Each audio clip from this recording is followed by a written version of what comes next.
আমি তোমায়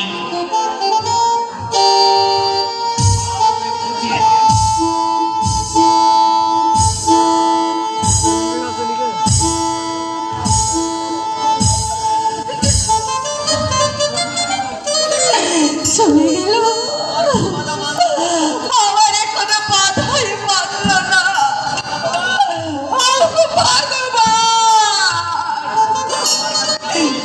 তোমার কাছে কি আমি গিয়েছিলাম সাঁতারে জোরে লম্পটের স্বামী কি তুমি এই অরণ্য রাত্রি ঠেলে গেছিলে?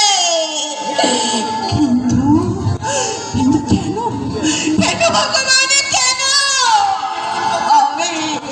আমি এমন কি অপরাধ করেছি? কেন আমার এই স্বপ্নের রাজপ্রাসাদটা ছেড়ে ঘরের মতো ভেঙে চুরমার হয়ে গেল?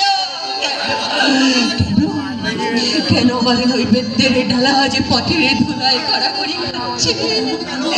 ওর বার পয়সা কেন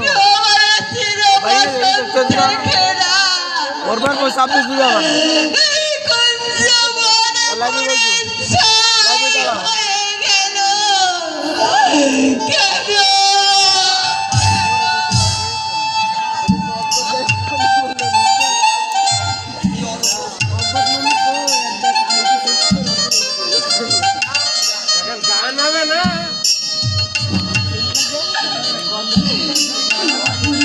সাজিয়ে আমি সেজেছি আজ আমার ফুল সজ্জা।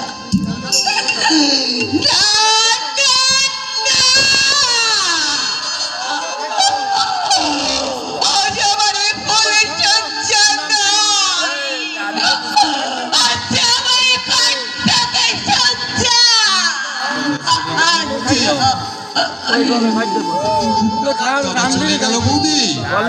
ব্যবস্থা করে নি 200 টাকা নাচতে পারি।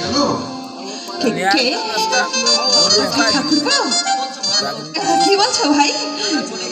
দাদা চলে গেল? না না চলে যাবে কেন? ওই কি যেন একটা জরুরি কাজে বাইরে গেছে, এক্ষুনি আবার চলে আসবে। এক্ষুনি আসবে বৌদি, তবে তোমার চোখে জল কেন বৌদি? না না কোথায় আমার চোখে জল? এই তো আমি হাসছি, দেখো না আমি হাসছি, আমি হাসছি। হাসি দিয়ে চোখের জল লুকানো যায় না বৌদি। বুকের ব্যথা সেই জলকে টেনে বের করে আনবে।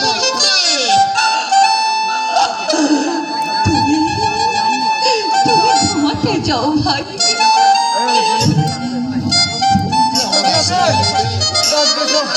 জানো বৌদি, কাজকর্ম মিলিয়ে ওই ছাদে গিয়ে যখন আমি মনের আনন্দে গান গাইছিলাম, হঠাৎ নিচে দেখে নজর পড়তেই দেখলাম মিল চাইনার সঙ্গে দাদা গাড়িতে বেরিয়ে গেছে। তখনই বুঝে নিয়েছি তোমার মুখের হাসি আর আমার চোখের ঘুম ওই একসঙ্গে মিলিত হয়ে সম্বল হয়েছে আমাদের চোখের। আর ডাকতে গেল কি বলছো তুমি এসব? ঠিকই বলছি বৌদি, আমি ঠিকই বলছি। ভেবেছিলাম বিয়ের পর দাদার মতিগতি ফিরবে, সে সংসারী হবে। সব কিছু জেনেও আমি অমত করিনি। কিন্তু যদি আমি ঘুমাবো